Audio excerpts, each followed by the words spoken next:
Hello नमस्कार, मैं प्रीति बोरा स्वागत करती हूँ आप सभी का मेरे चैनल डिस्कवर स्टडी में। तो दोस्तों, आप सभी को पता है कि हम पॉलिटिकल थ्योरी से रिलेटेड इम्पोर्टेंट एमसीक्यूज कर रहे हैं, जो कि इस बार के एग्जाम पॉइंट ऑफ व्यू के लिए बहुत ज़्यादा इम्पोर्टेंट है। और ये सारे जो एमसीक्यूज हैं मैं आपको टॉपिक वाइज करा रही हूँ ताकि आप कंसेप्ट और एमसीक्यूज में फोकस रखें। तो दोस्तों, इस वीडियो को अंत तक जरूर देखिएगा क्योंकि मैंने एंड में प्रीवियस ईयर क्वेश्चंस भी डाले हैं। इस टॉपिक में जो भी क्वेश्चंस आते हैं वो मैं आपको क्वेश्चंस के जरिए आपको बताऊंगी, तो आप उन सब क्वेश्चन को एज अ बेंचमार्क रख के वैसे और भी फैक्ट्स याद कर सकते हैं, जिससे आपकी जो रैंक है वो सिक्योर हो जाएगी एग्जाम में और आप डेफिनेटली अच्छा परफॉर्म करेंगे। तो चलिए दोस्तों, स्टार्ट करते हैं। पहला question, who among the following defined equality as men are born equal but are born different as well? इन सब में से किसने इक्वालिटी को डिफाइन किया है कि जो सारे इंसान हैं वो सब इक्वली पैदा होते हैं लेकिन सब डिफरेंट भी होते हैं? तो देखिए, ऑप्शन देख लेते हैं। वैसे इसका सही आंसर है फ्रॉम, लेकिन बाकियों ने इक्वालिटी को कैसे डिफाइन किया है हम ये भी देख लेते हैं। तो फर्स्ट ऑप्शन है माइकल बैकुनिन। तो इन्होंने डिफाइन किया है कि जो पॉलिटिकल फ्रीडम है बिना इकोनॉमिक इक्वालिटी के, वो एक फ्रॉड है, एक लाई है, और जो वर्कर्स है उनको ऐसे झूठ नहीं पसंद। यानी कि इनका मानना है कि पॉलिटिकल फ्रीडम के साथ साथ इकोनॉमिक इक्वालिटी भी होनी चाहिए। दूसरा ऑप्शन है थियोडोर बिकेल। इनका जो इक्वालिटी की डेफिनेशन है वो ये है कि ये यूनिवर्सलिस्ट हैं, पैशनेटली डिवोटेड हैं to the cause of equality, यानी कि इक्वालिटी के लिए पैशनेटली डिवोटेड है within the human family, यानी कि इंसानों में इक्वालिटी होनी चाहिए। अब बात करते हैं फीगलर की। तो फीगलर का मानना है कि जो इक्वालिटी ऑफ अपॉर्चुनिटी है कि सबको समान हम मौके दें, वो फ्रीडम है। लेकिन इक्वालिटी ऑफ आउटकम, जो कि मैंने आपको लास्ट वीडियो में भी बताया था, वो क्या होता है, एक रिप्रेशन हो जाता है कि सबके आउटकम तो इक्वल हो नहीं सकते ना। तो जब हम अनइक्वल्स को इक्वली ट्रीट करते हैं तो क्या होता है, फर्दर इनजस्टिस। क्वेश्चन नंबर 2, इनमें से किसने एम्फसाइज किया है कि सब्जेक्टिविटी पे ध्यान दिया जाए कॉमन सिविल एग्जिस्टेंस की और पॉपुलर सोवरेनिटी की? यानी कि अगर हम इक्वालिटी की बात करते हैं तो हम ऑब्जेक्टिव तौर पे सिर्फ ऊपर ऊपर से नहीं बोले, हम उसके सारे जो डायमेंशंस है उसको देखें। हम सिविल एग्जिस्टेंस कैसे हमारा हो रहा है, पॉपुलर सोवरेनिटी क्या है उसको देखें। तो ये बात किसने कही है?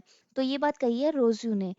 अब हम इक्वालिटी की बात कर लेते हैं। तो रोज्यू का मानना था कि जो इनइक्वालिटी होता है और जो वॉयलेंस होता है उसको हम ओवरकम कर सकते हैं, उसको हम कम कर सकते हैं जब हम जो सिविल एग्जिस्टेंस है, कॉमन सिविल एग्जिस्टेंस है, उसकी सब्जेक्टिविटी पे ध्यान दें और पॉपुलर सोवरेनिटी की सब्जेक्टिविटी पे ध्यान दें। क्वेश्चन नंबर 3, किसके कैटेगोरिकल इम्परेटिव्स जो हैं वो बताते हैं कि जो इक्वालिटी के पोस्टुलेट्स क्या हैं यूनिवर्सल ह्यूमन वर्थ के? सबसे पहले आप मुझे कमेंट सेक्शन में लिख के बताइए कि कैटेगोरिकल इम्परेटिव्स क्या होते हैं। ये मैंने लेक्चर वीडियो में ऑलरेडी आपको एक्सप्लेन कर रखा है, और इक्वालिटी के जितने भी लेक्चर्स हैं उसका लिंक मैं आपको नीचे डिस्क्रिप्शन में डाल रही हूँ। तो कैटेगोरिकल इम्परेटिव्स दिए हैं इमैनुअल कैंट ने। देखिए, कैंट बात करते हैं postulates of universal human worth की। ह्यूमन वर्थ है जो वो यूनिवर्सली कैसे अचीव की जा सकती है, थ्रू इक्वालिटी के। और उनका एम्फेसिस ये नहीं है कि फिर कि सोशलिज्म वाली सोसाइटी ऐसे, इस पे भी इनका नहीं है। इनका मेन मोटिव है कि ऑटोनॉमी होनी चाहिए, सेल्फ लेजिस्लेशन होना चाहिए, और सबके जो फ्रीडम है वो रिकॉग्नाइज होने चाहिए अंडर रैशनल प्रिंसिपल, की जो प्रिंसिपल है वो रैशनल हुए।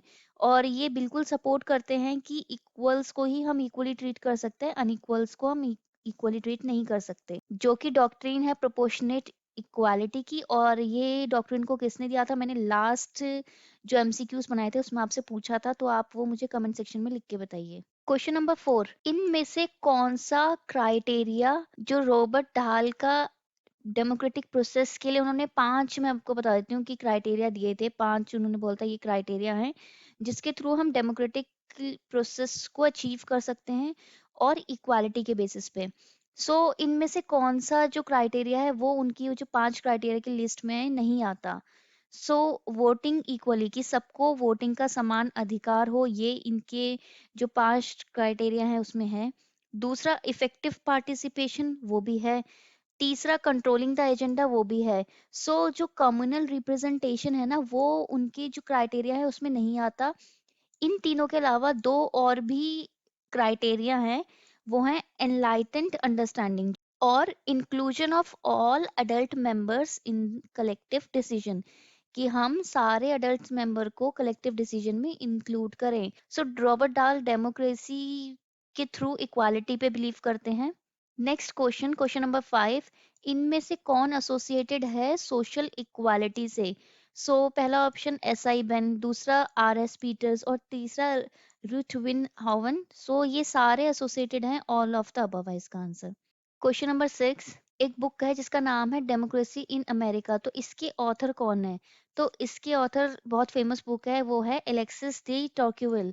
बुक बहुत ही इम्पोर्टेंट है। इनफैक्ट इस बार का जो यूजीसी नेट हुआ था उसमें सिर्फ यही नहीं पूछा था कि कोई एक पर्टिकुलर बुक किस ऑथर ने लिखी है, बल्कि उन्होंने ये भी पूछ लिया था कि वो किस थीम पे बेस्ड है। कि मतलब ऑप्शन दे दिए थे मल्टीपल, और उसमें बोल दिया था कि ये इस बुक में ये मेंशन किया है कि नहीं किया, एंड वो मल्टीपल स्टेटमेंट टाइप क्वेश्चन था।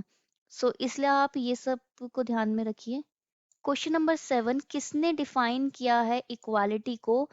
कि इक्वालिटी का जो आइडिया है ना वो सबसे ज्यादा डिफिकल्ट है world RAM of political science की। पॉलिटिकल साइंस के जितने भी टॉपिक्स हैं सबसे ज्यादा डिफिकल्ट इक्वालिटी है, क्योंकि इसको इतनी जल्दी नहीं समझा जा सकता और फिर इम्प्लीमेंटेशन में फर्दर बहुत ही प्रॉब्लम्स हैं। ये बोला था लास्की ने के ये वर्ड्स थे। नेक्स्ट क्वेश्चन, क्वेश्चन नंबर 8, कि social principles and democratic state, ये भी एक बुक है जो 1975 में आई थी। हाँ, ईयर भी इंपॉर्टेंट होता है क्योंकि मैच में और क्रोनोलॉजी में कभी कभार पूछ लेते हैं। वो किसने लिखी थी? तो इसके जो ऑथर हैं वो दो हैं, एस आई बेन और आर एस पीटर्स। इसलिए इसका आंसर हो गया D, both A and B.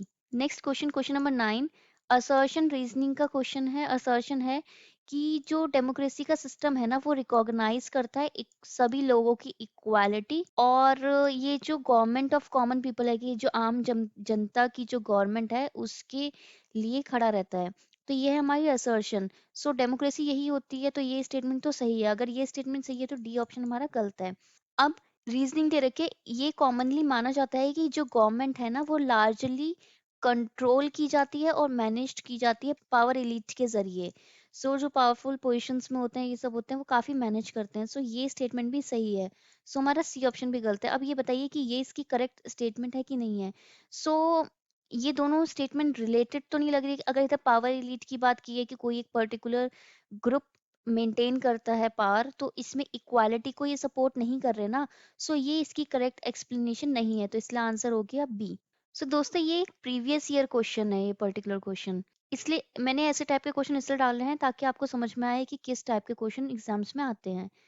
Last question of the day, question number 10, कि इनमें से किसने डिफाइन किया है मॉरल इक्वालिटी? अब देखिए, मॉरल इक्वालिटी बहुत कम लोग डिफाइन करते हैं, इन्होंने डिफाइन किया है मॉरल इक्वालिटी को कि जो सब एक दूसरे के प्रति जो व्यवहार है, जो ट्रीटमेंट है, वो इक्वल के तरह करें।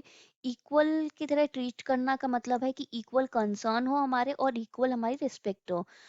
इसको इसने ऐसा बोला है मॉरल इक्वालिटी को, ये है डॉकिन ने। इसी तरीके से मैं आपको ऐसे इंपॉर्टेंट क्वेश्चंस दूंगी जो कि एक्सपेक्टेड हैं, एग्जाम में आ सकते हैं, और साथ ही साथ आप इस टेस्ट सीरीज को करके आपके पास मैक्सिमम क्वेश्चंस आ जाएंगे, जिनके जो आपके मैक्सिमम चांसेस हैं कि आप पेपर में बिल्कुल सही करके आएंगे अगर आप अपडेटेड रहे तो दोस्तों इस वीडियो को लाइक करें, अपनी क्वेरीज आप कमेंट सेक्शन में भेज डाल सकते हैं, और मैं आप सभी को सजेस्ट करूंगी कि कोई भी क्वेश्चन होता है तो कमेंट सेक्शन में ही पूछें, ताकि सबके डाउट्स एक जगह रहे और बाकी लोग भी उस डाउट को और उसके सॉल्यूशन को जो मैं दूंगी उसको रेफर कर सकें। तो दोस्तों इस वीडियो को शेयर ज़रूर कीजिए और चैनल को सब्सक्राइब ज़रूर कीजिए और नोटिफिकेशन ज़रूर ऑन कीजिए, ताकि जब भी मैं कोई वीडियो डालूं वो आपके पास तुरंत पहुंच जाए।